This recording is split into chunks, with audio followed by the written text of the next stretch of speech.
Ngasi hayeng ko tek na Fondo ke khali ngai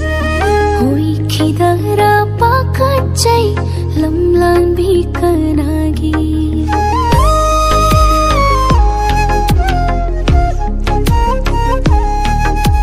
Ngasi hayeng ko tek na Fondo ke khali ngai Hoi khidara pakachai Lamlan bikanagi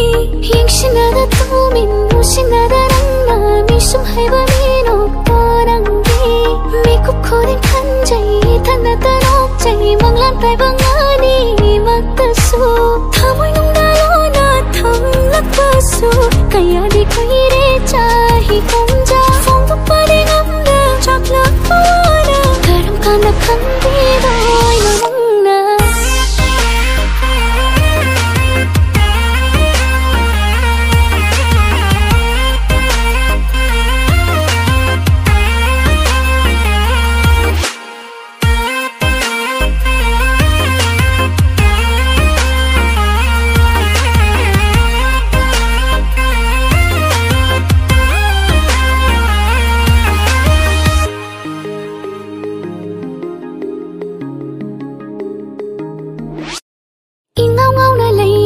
Punsise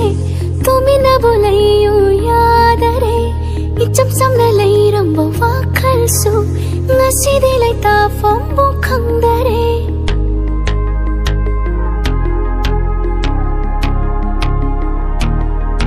ingau ngau na leiramba punsise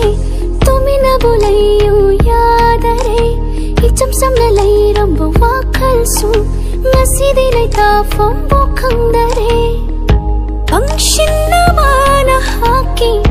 Nungshina todona